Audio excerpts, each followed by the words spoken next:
Welcome back to Hammond's Upholstery. It's quite a nice day here. Once this cloud goes, it's going to get very warm. I need to clean my glasses. Anyway, let's take a walk through and we'll see what's going on. Right, 3 dining chairs to go back there. 2 different customers there. One's a check variant of it, 3 in the linen there.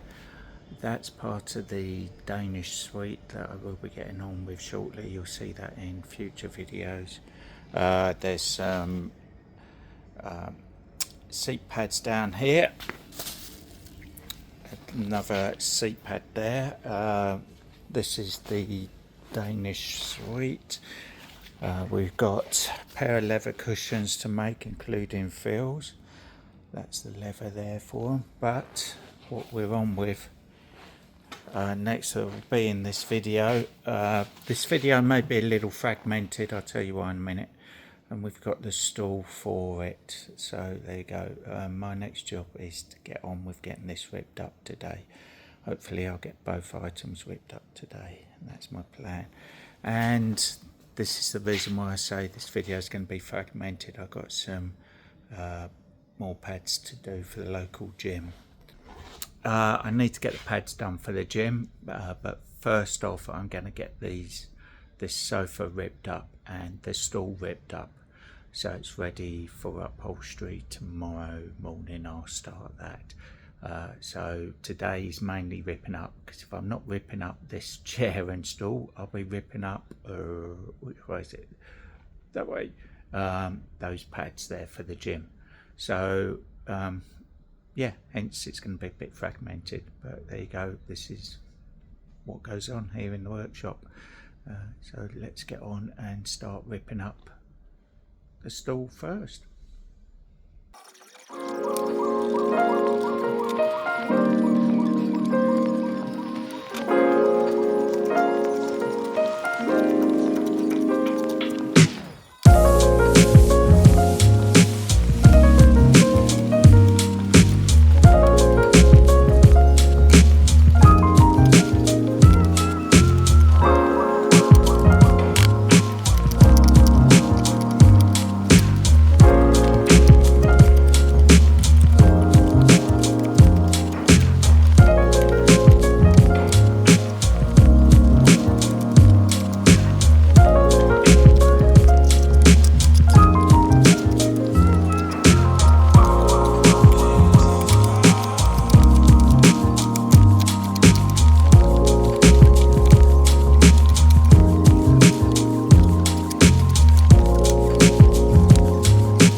Okay, so that's the stool ripped up.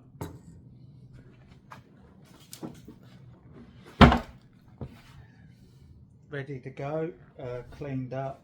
Leave the top cover with it, so I know where that is. That's my template. On with the sofa now.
Okay, so it's ripped up now. I'll spin the camera around and go through a couple of pointers with you. Okay, so I've pulled the canvas back so I can visually check the springs, and everything seems okay except for these clips. Could do with just tapping down. Some of them look like they've been missed, but other than that, that's fine. The arms, everything okay. Here's the outside, or the inside back, it's just folded back, so I've got access. So there you go. There's the covers that I've ripped off, and here's the seat foam. It looks like it goes in one piece once it's upholstered. So everything looks okay there. The worst bit of the job is done, the ripping up. Yeah, the ripping up is the worst part of these jobs. So that'll do me for today. I'll be back in the morning and be able to crack on with getting this covered. There's a bit of a sewing involved and so on, so I can't estimate how long I should imagine it'd take about 8 hours to get this done now.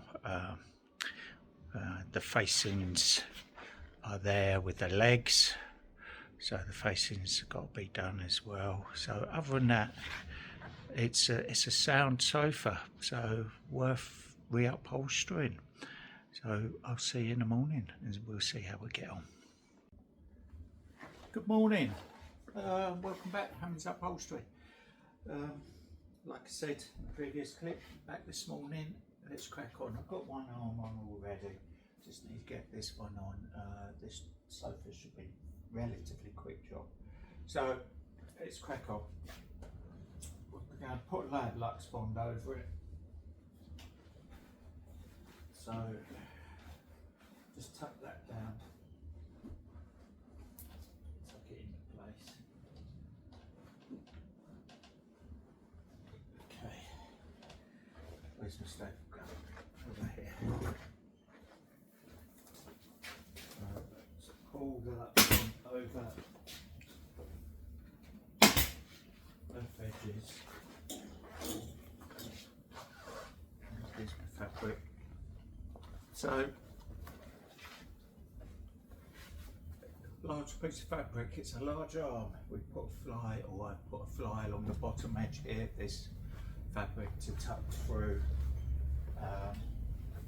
because it's quite frankly necessary. I don't want to use or waste any fabric.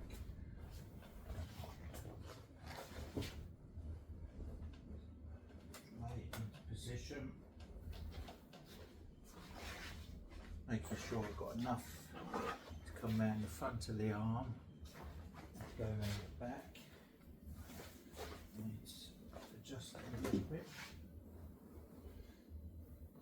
I'm just going to put staple in the top here to hold it in position, because the fabric is tucked through, or tucked behind this seat rail here. I hope you can see that.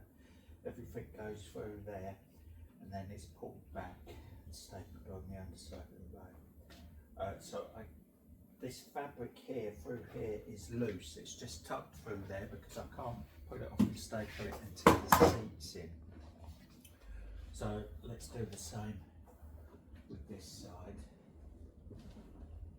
Ease the fabric down into position. Try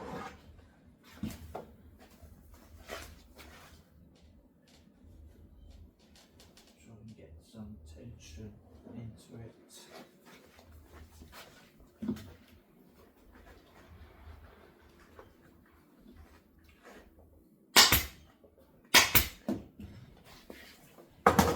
There's my scissors. So it's a bit difficult, you can't really see very well what I'm doing here. I'll try to explain it, just tucking the fabric.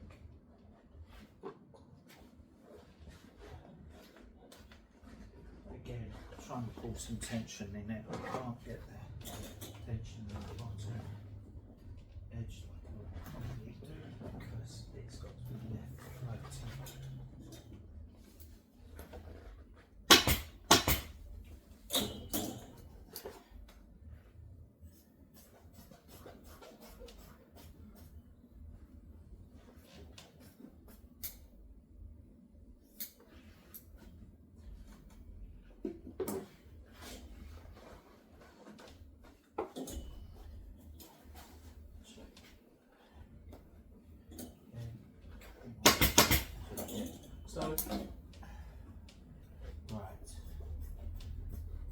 with this sofa,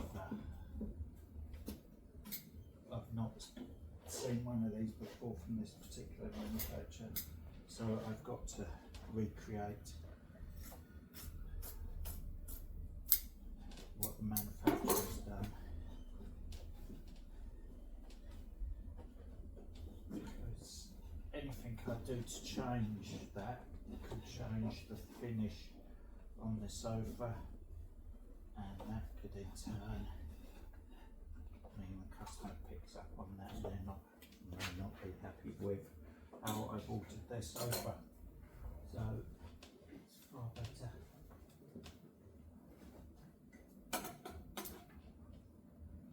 to do it as it was done originally.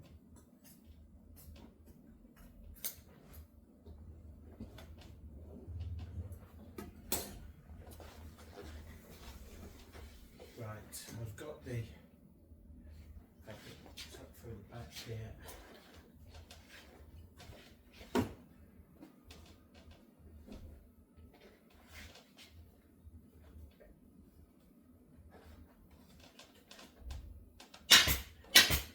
Really sorry I'm out of shit at the moment, but I can't.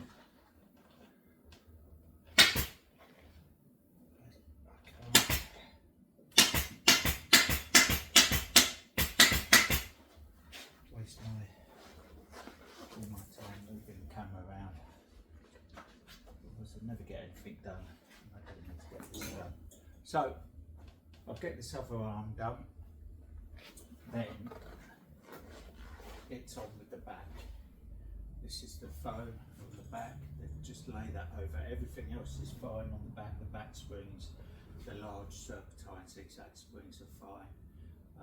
I've got the original cover that I can use as a template, but to be honest, it's just a width of fabric.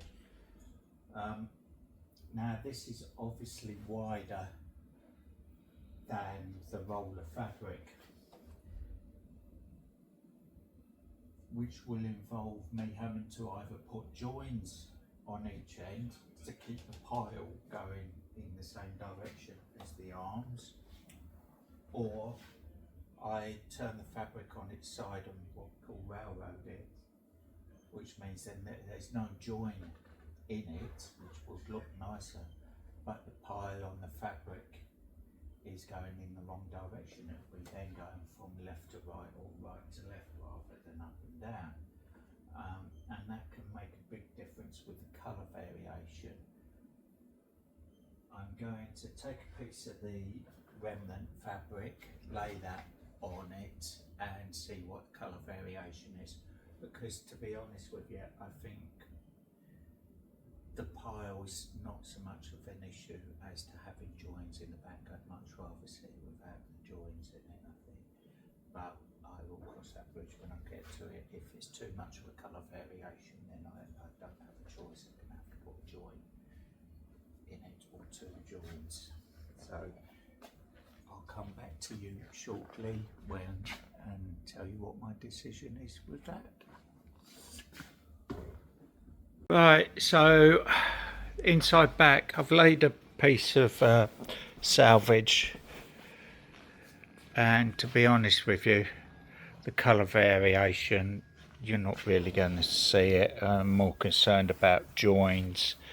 Yes, the pile is now going to be running either left from right or right to left, but we're not going to have to put two big joins in the fabric, which I think the customer would be more.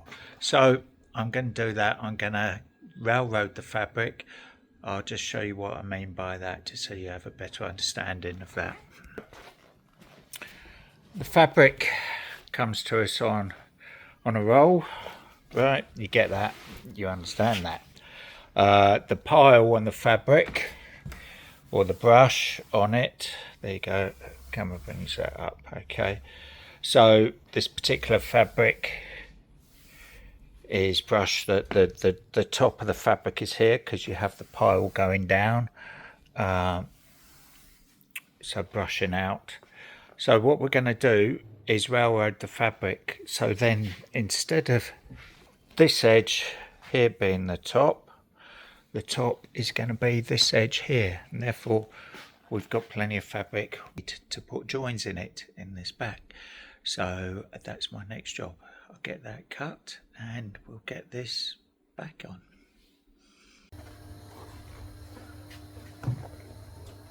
Okay, let's get this inside back on. This I spray with silicone just to help the fabric slide over this cotton or cotton, whatever it is.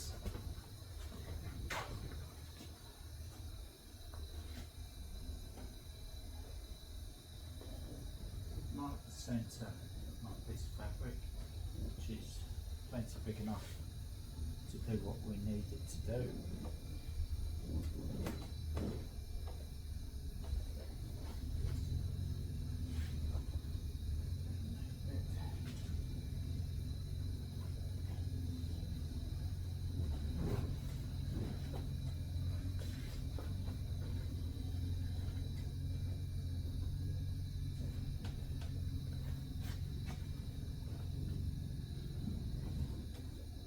Lay in position before making any cuts.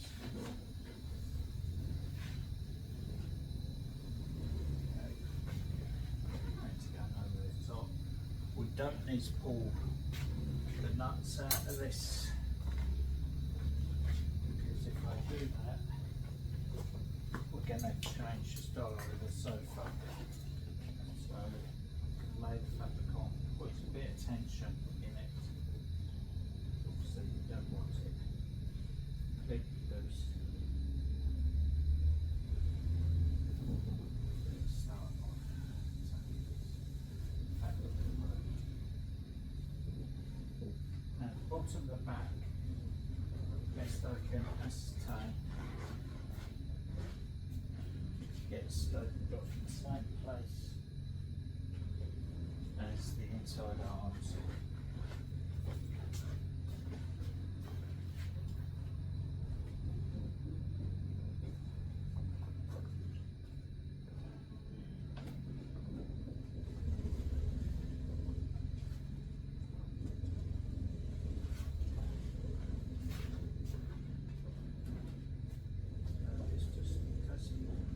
Everything into place before making a single cut.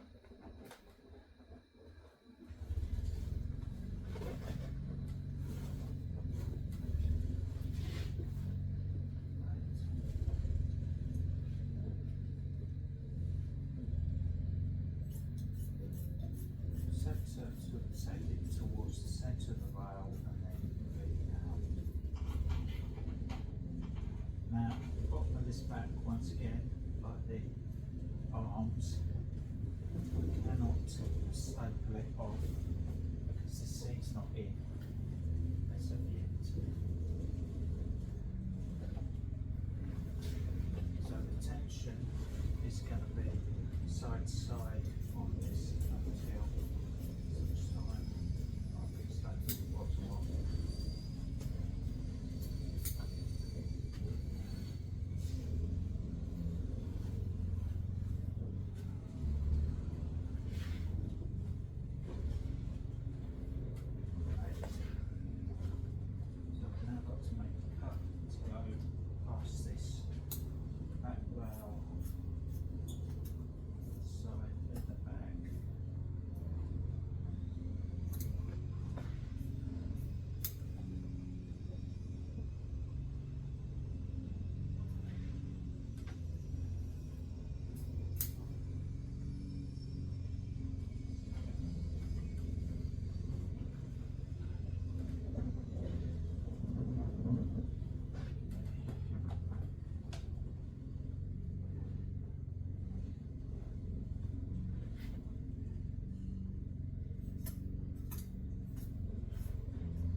Same on the other side.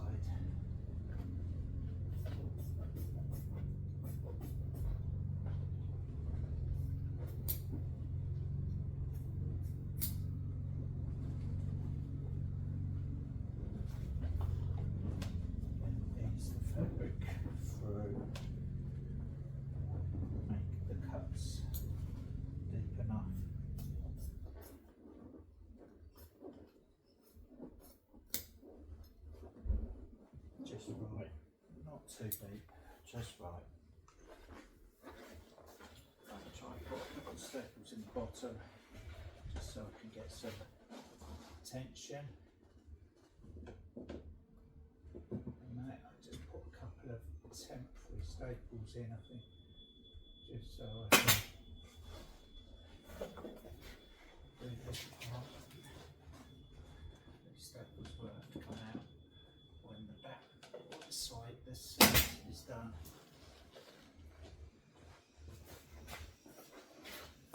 Need something in there at the moment so I can make sure I'm getting the seat rail in the right place.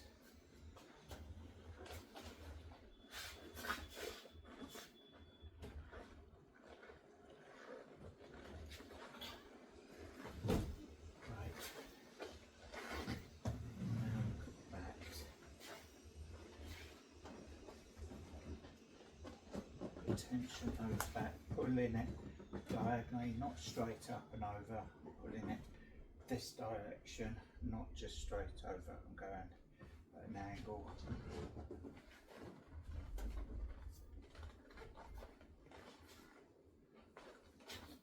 We'll turn it round so you can see. A couple of staples there again. Until I'm happy with it, they may have to come out. So I'm making sure that I'm stapling them. Leaving as much fabric as I need, just so I have to move it, but it'll be okay. So that's the tension in it. You see here I pulled it in those directions, and that's pulled the tension in the top here. Really, all I need to do now is just pull that over gently and staple that off there. Like I said, we don't want to be pulling the nuts out of this back, otherwise it will change the shape. I'll do that end first so you can see what's going on. I'm going to need some lux bond, so save you bits of offcuts and so on. So now I've got to make cuts, get rid of some salvage. You can see here, hopefully you can see here where it's naturally forming this shape here. So I'm going to just allow it to do that.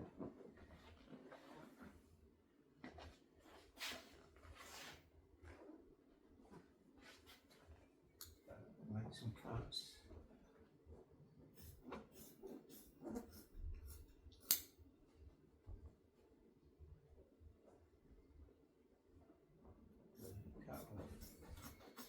Salvage, lux bond in here.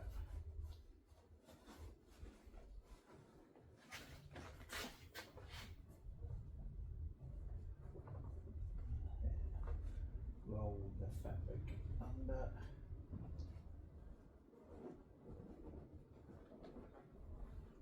Make sure I don't see any cuts.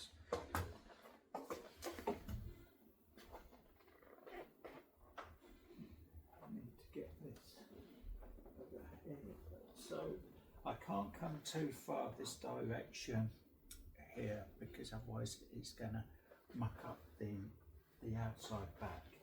So I'm going to bring that in a bit. My staples that are there are now in the way to do that. So a few more staples there. Take those ones out.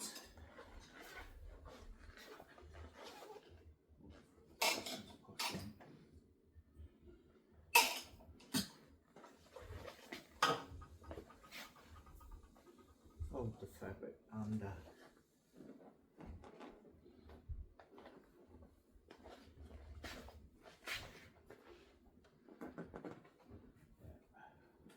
think we're going to need to put a plate in this.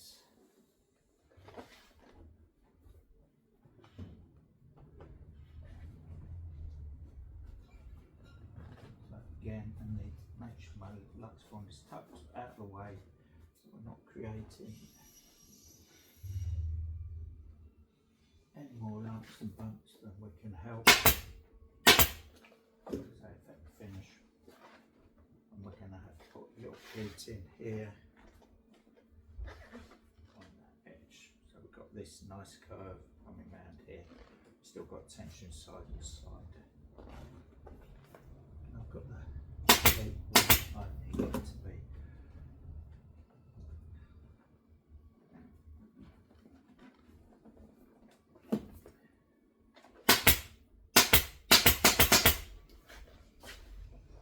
One end done, so do the same the other end. You can find that a bit hard to see what's going on, but the principle's the same here. Again, laying the fabric in.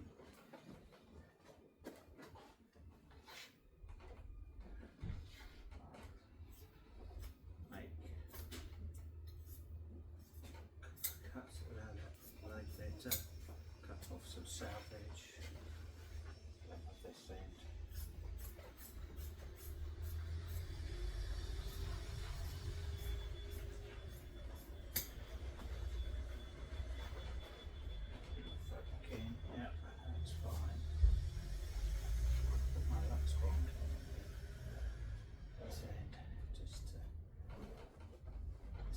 Pull that bit tighter. We don't want to put our hands in there, pulling that fabric out.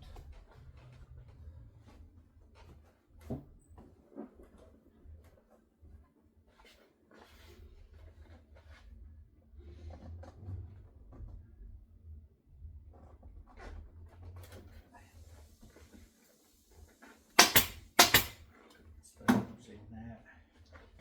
Again, I'm going to have to take out the staples that I originally put in.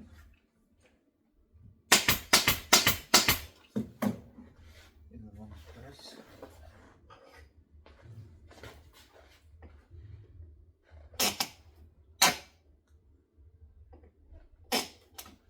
Then once I've got this end done, I can then fill in the top edge. And that's the inside back done, or as much as I can do at this point until I've got the seating. Be able to finish it off. So I'm trying to get these pleats in the same place, each side, a mirror image.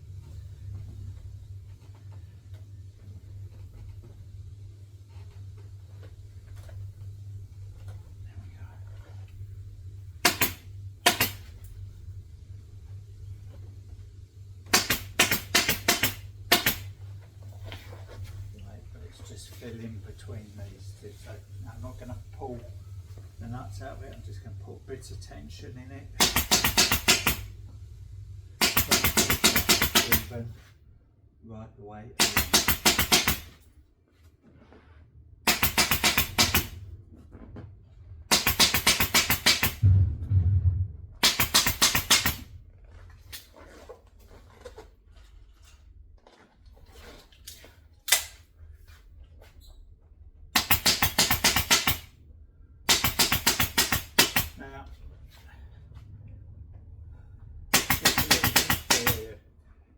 Doing this with white, it's a lot more difficult. White shows up every imperfection, lump and bump, etc. Because the shadow creates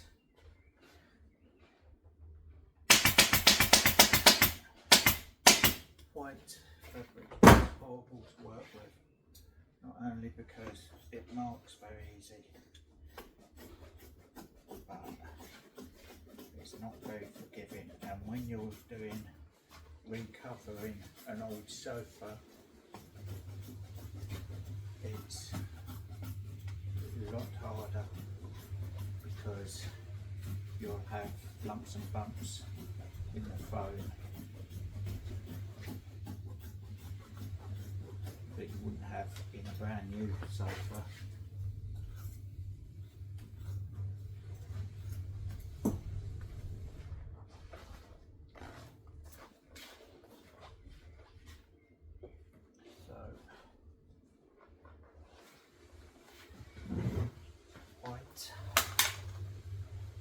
Fabric is not something I enjoy doing for those reasons. Do it. customer wants it done.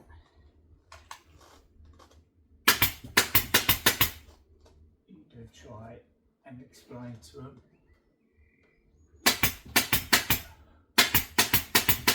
it's difficult to get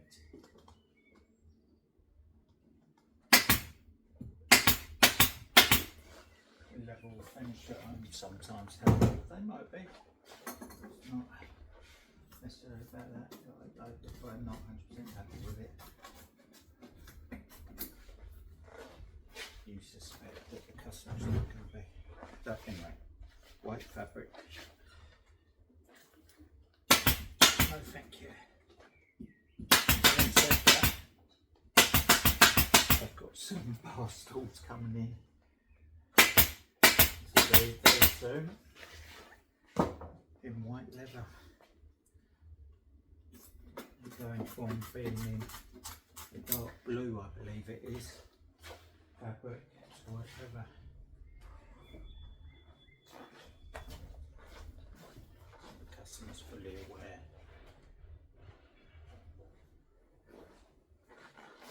But I'm not particularly happy.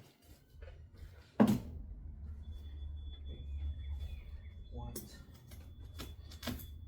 choice of fabric.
Tucks down where I've tucked everything else off and then gets stapled off. So this goes in as one piece, so to speak, once it's covered. So I need to get this cover made up, popped on here, and then it should be a relatively simple job to install the seat. So we'll come back when we're ready to do that. Right, it's the next day. Good morning. As you can see, I got the seat in. Unfortunately, I didn't get round to videoing that for you because it was a bit hectic yesterday, people coming and going, and I just needed to get it done. I did have to modify it from the original seat template. I think that's due to the wear and tear on the foam, making the seat cover too big now, so I have altered it. It's tightened the seat up a little bit, which is one of the concerns the customer had. Anyway, it will eventually go baggy again because it is the nature of these full seats, or certainly how these full seats are manufactured. They're very soft, and whereas an old firm full seat would not go baggy so quickly. But anyway, let me spin you around and show you what I did. Okay, so we got the seat in. I had to alter it where it comes round the arm here, and this the cuts weren't working right. It wasn't laying as clean as it is now, so that's done. As you can see, without the joins in the back, we've now got a pile that runs from right to left, and the same on the seat, whereas on the arms it runs up and down, and that's the difference of railroading the fabric. But I think it looks a lot better like that than with the joins in the back. So next on the agenda, right, this is a bit of an odd one here. It's going to be to get it on the floor and do the front border on the seat, I think. Yeah, so there you go. Let's get the camera set up and I'll try and get the border cut, and you can join me when we're putting that on. Right, so I've got the border cut. Hopefully you can see this in the picture, but the pile is running the same way as the seat. It's a bit oversized because it's just a remnant from up the side of the fabric. It doesn't need to be this wide, it's just that's what I have, and I can't see a point in cutting it down. Right, there was no piping on this border. The only thing that had any piping on this sofa was around the facings, which I shall recreate. So, border needs to be equal all the way along, so I've measured the highest point, set that up on my T-square, and we shall start. Just put some staples in it to get it started. We'll start at this end so you can see. So long as I make sure my cover is beyond that point, at this moment we're fine. Put some tension in it. Just the corner. Staple there.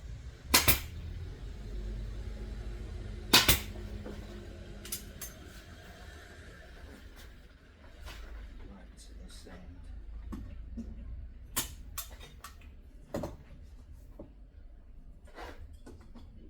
Hands really. Okay.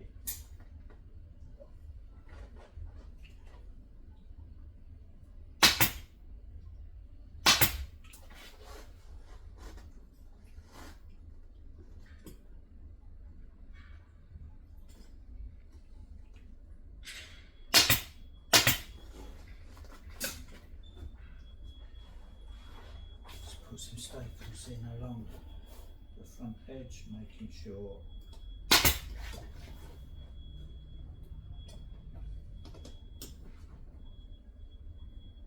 trying to keep the fabric even.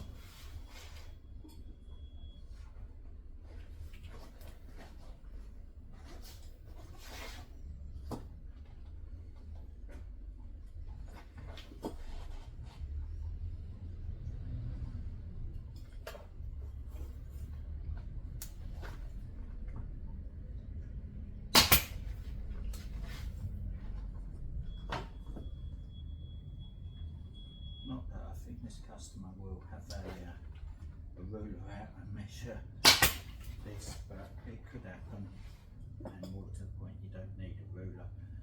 If you look at it and it doesn't, you will see quickly if something doesn't. See, there you go.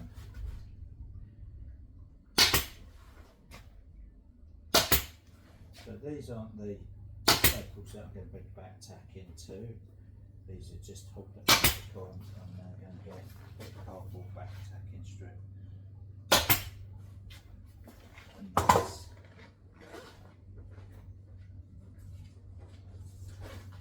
Again, cardboard back tacking strip. I've seen me use this plenty of times for vulcanised cardboard. Use whatever you want, as long as it does the job.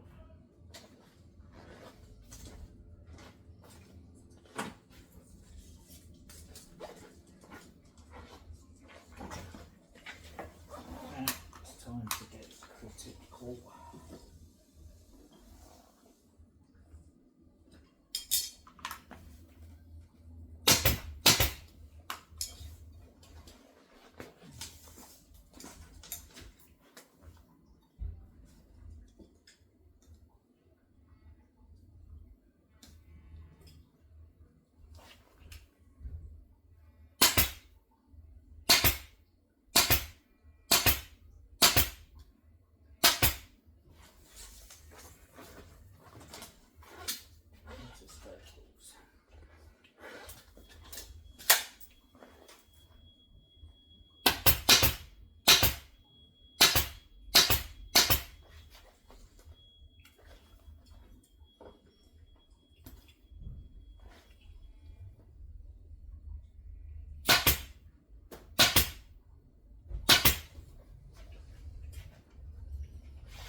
Okay, so we've got them in position.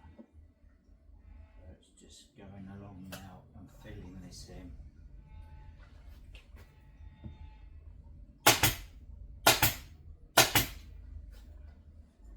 Reducing.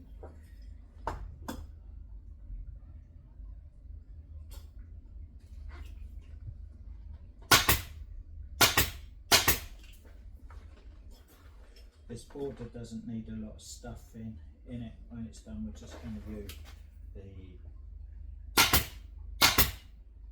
1/2" foam that I have pre-cut. Hopefully it's wide enough to do this. Use Lux Bond if you so wish.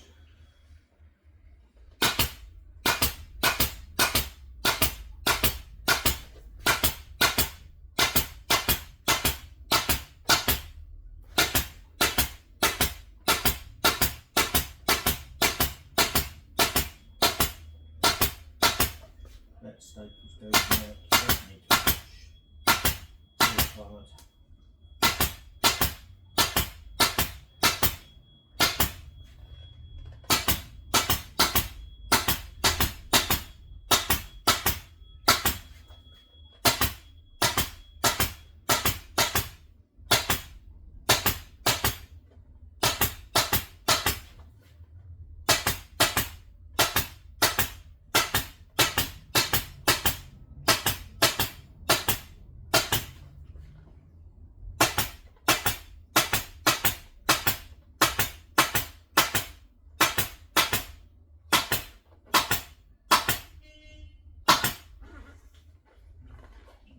That's that stapled along there.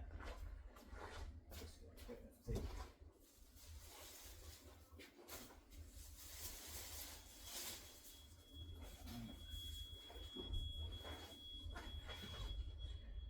Yeah, that's going to do it. So, let's staple this foam along here.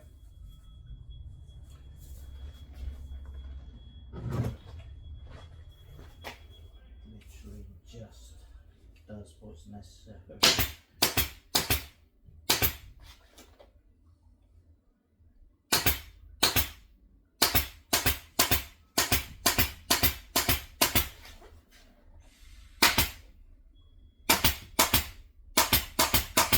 Got to staple the foam down. If I don't, when I pull the fabric over, just to tear that foam and roll the edge over. Which lump in the border, which you don't want.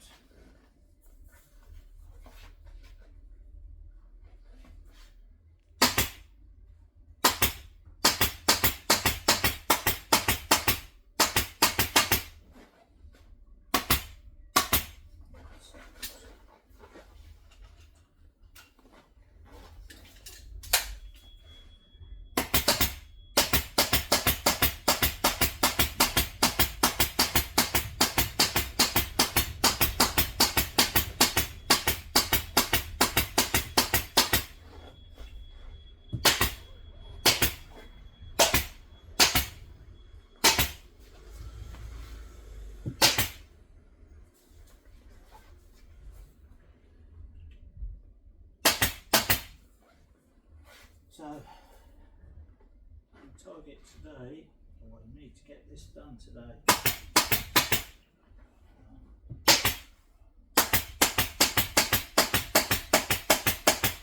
Let's see what I should do.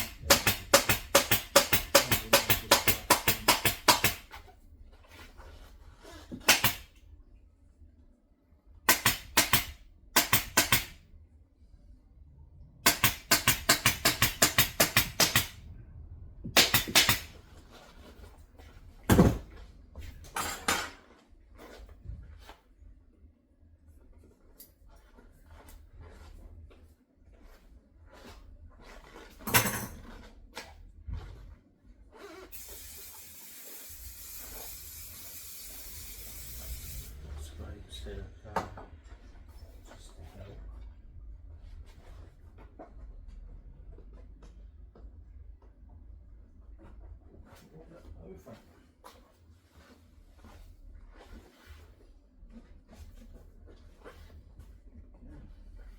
Nice.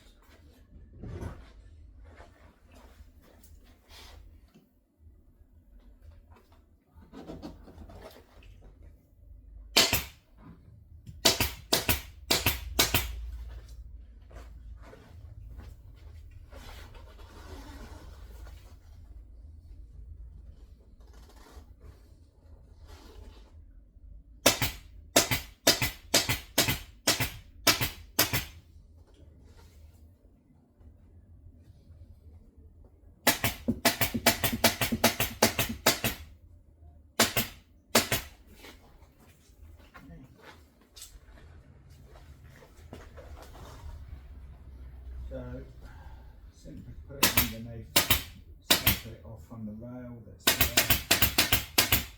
Got to make sure that we keep the threads clear for the feet to go back on. And done later today, positive thinking.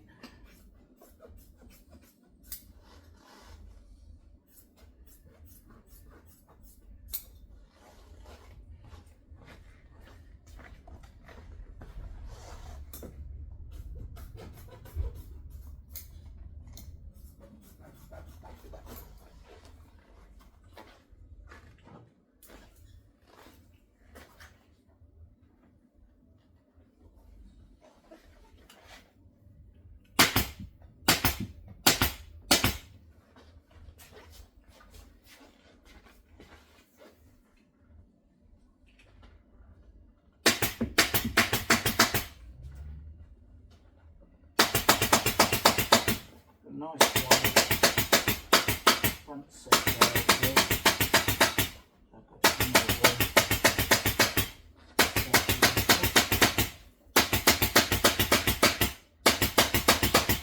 don't want to pull them up like this. It still look soft touch. A little bit of shape to it.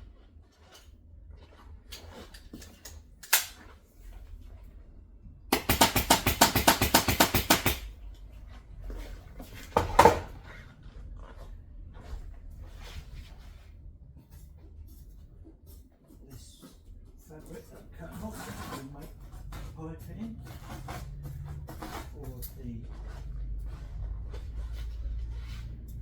facings.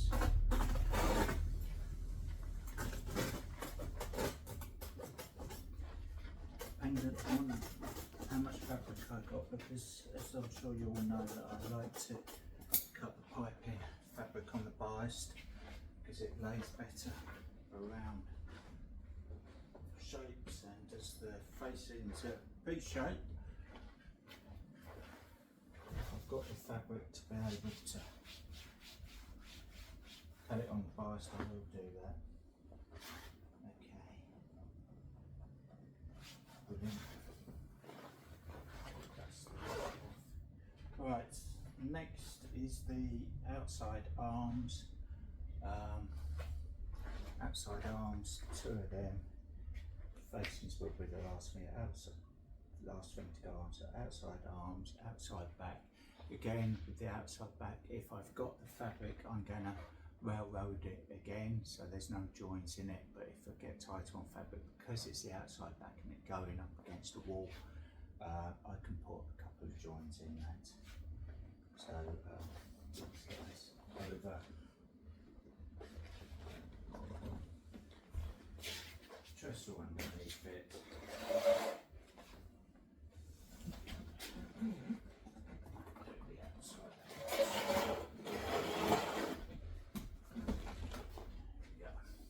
Okay. Obviously the inside arm needs to be stapled off. We'll do that first. First off, I'm just going to cut the outside arms. Don't need to see me do that. More importantly, I need to put the kettle on. So I'll be back when we're doing this outside arm.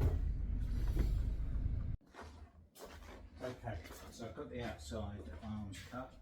I've railroaded these as well, so they can match the outside back. I have got enough fabric to do that. So it's a relatively simple process now. The inside arm has been stapled off, position the outside arm, couple of staples, attaching it to the underside of the arm rail, putting the tension in it now. Get some more cardboard stacking strip.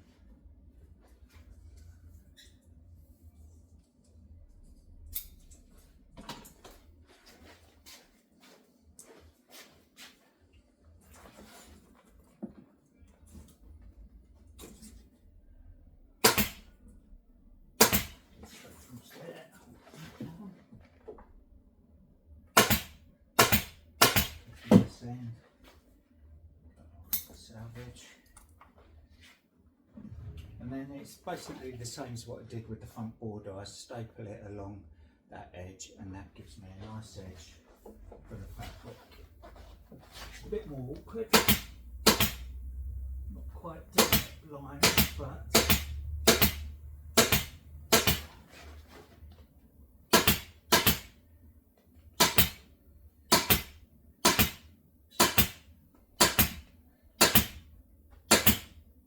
it'd be easier if I turn the sofa upside down, obviously.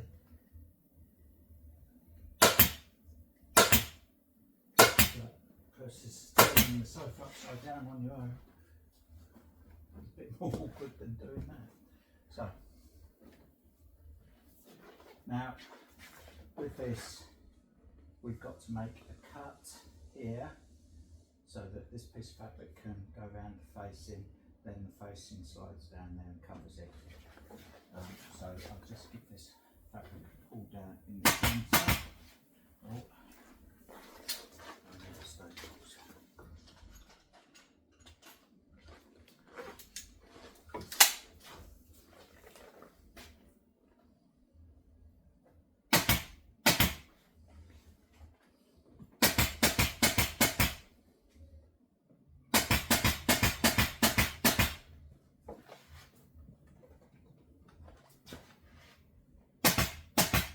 A recent comment from someone saying that you're making that look like a very quick and simple job to do, upholstery. My answer to that is anybody that's been doing their trade for as long as I have, 30 plus years, they're not making it look easy, they're doing something wrong. There we go.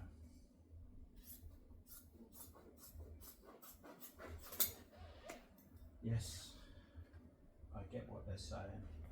It does give the general public the impression that it is an easy job and some items are relatively easy to do, and go for it, try to do it for yourself. Same as fixing your car, some jobs are relatively easy, go for it, try doing it yourself. But sometimes with your cars it's a lot more complicated than you think, and that's what you're paying for. The same here.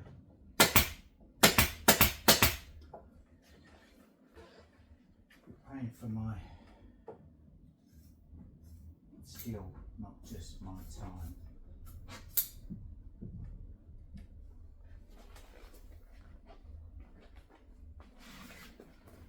So that's cut down there, fold that back here, give that good firm pull down. Can't put the fingers underneath the pleats. Stop using that.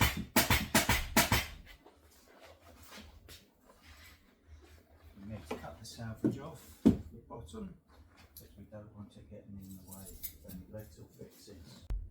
Right, sorry about that, had a customer turn up. There you go. So just get this trimmed off, the back edge.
The outside arms on.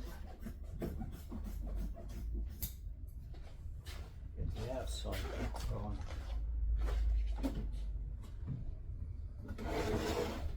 Making some progress then.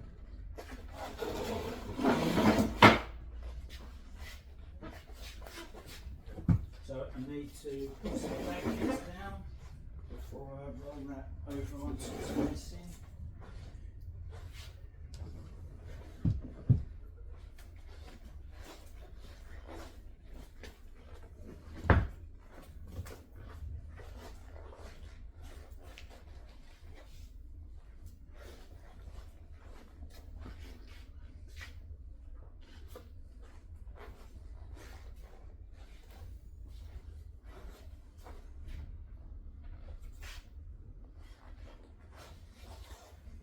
My box here. Place the blanket on that. Should be good to go.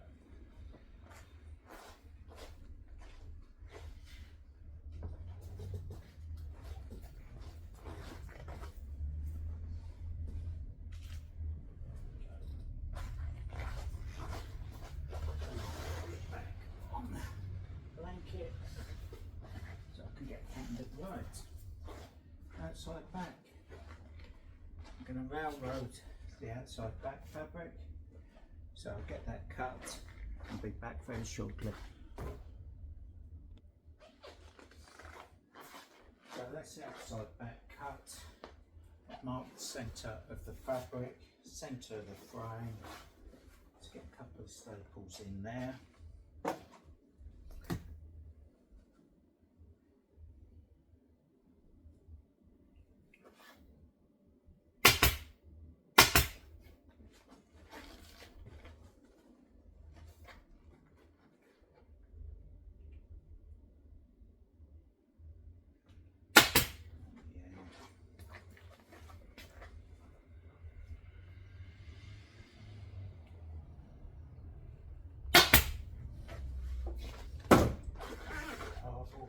Tack and strip stains, the rest of the outside.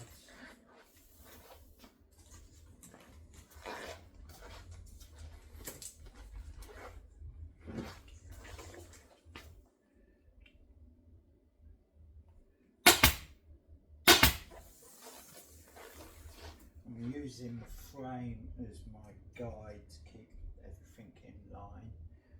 So long as I've got this same distance on the other end by the frame, that should now be a nice straight line between those 2 points. Couple of staples or staples, and they just hold that way so it doesn't move, and then run around. Done.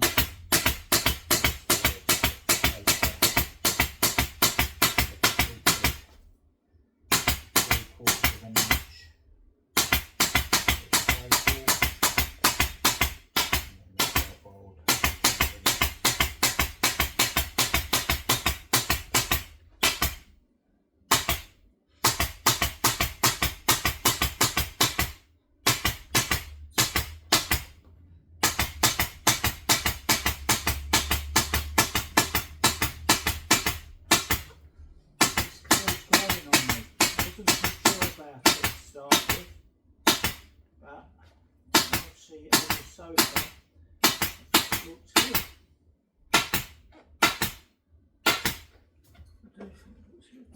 Right. So along each end we're going to use this metal claw, which you've seen me use before. You may even come across it yourself. So I'm just going to cut that to length now. Mark it with my thumb when I'm going to cut it.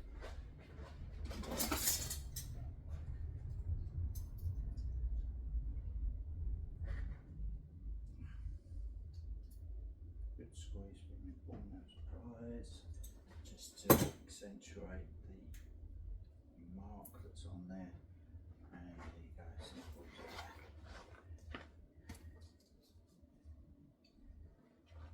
Don't want to leave the stuff lying around on the floor.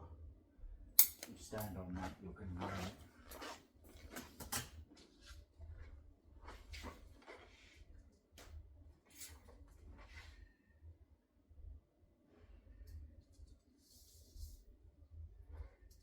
With this bit as well.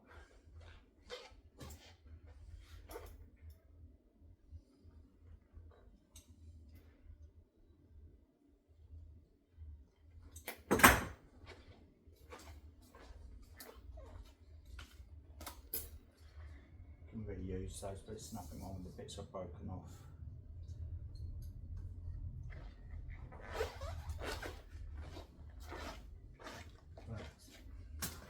So we're going to put some foam along these edges.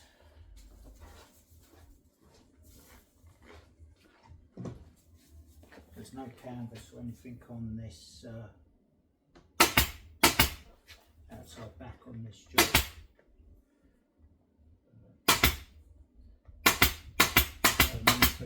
Manufacturer did it.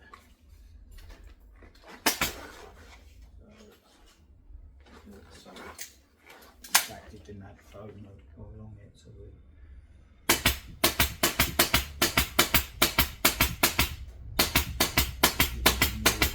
so to speak for doing this.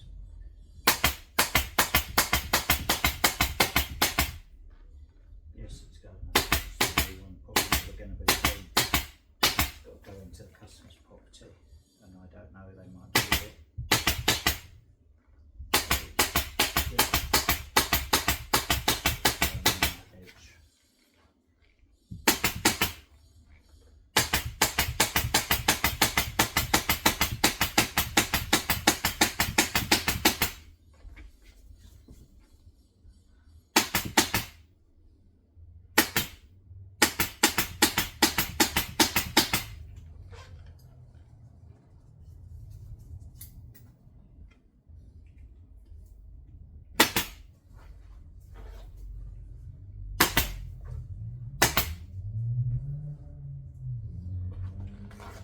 To go on the bottom.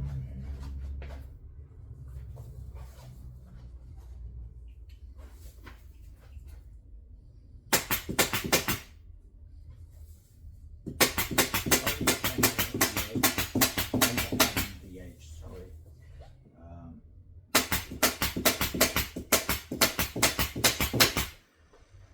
So that when I pull the fabric over, the fabric rolls over that. The edge of this particular frame has been chamfered off, probably because it didn't have any foam on it, so it avoided any issues by chamfering the frame off. So it also means that it's not going to cut through the fabric. It's not not going to protect it entirely. If you rub it, you will cut through the fabric on it. But normal usage should be fine. Right.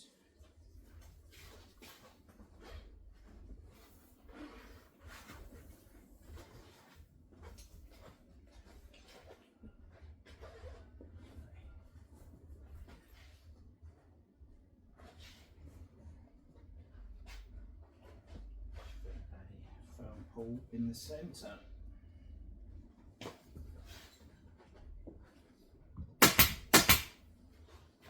And work my way out.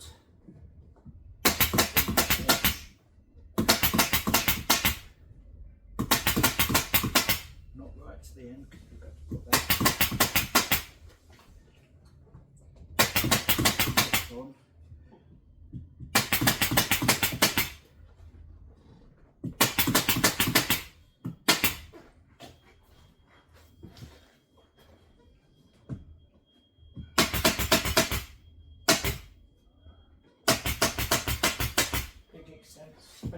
Expansive, so you have got to pull it relatively hard.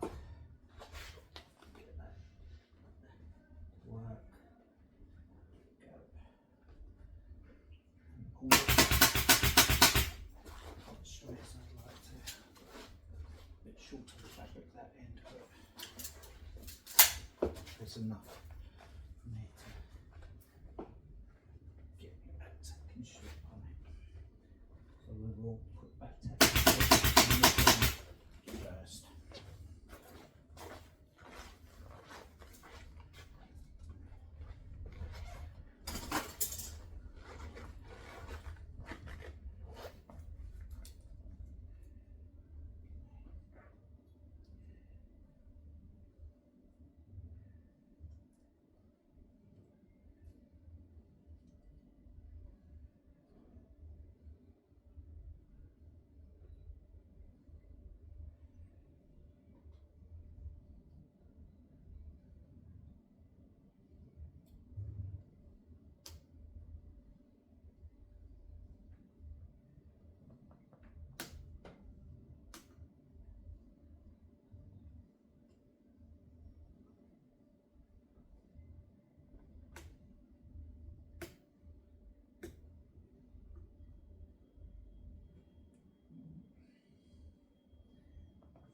And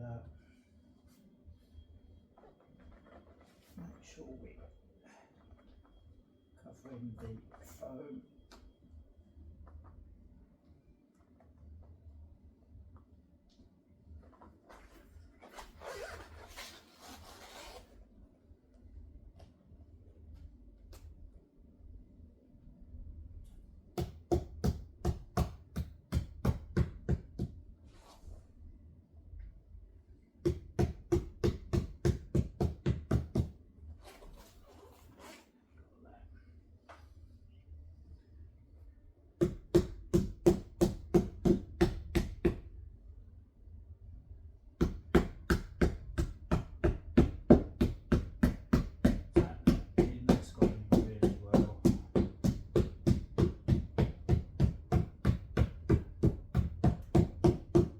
Depending on the type of wood.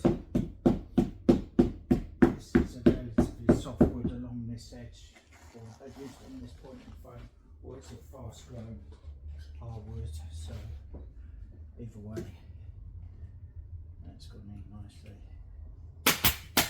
Make sure I don't obstruct.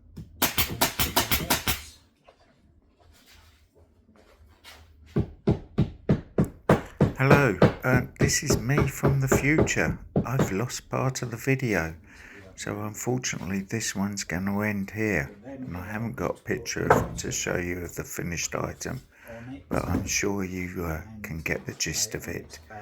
Anyway, I hope you enjoy this rather long video without a satisfactory end. Please like and subscribe. Goodbye.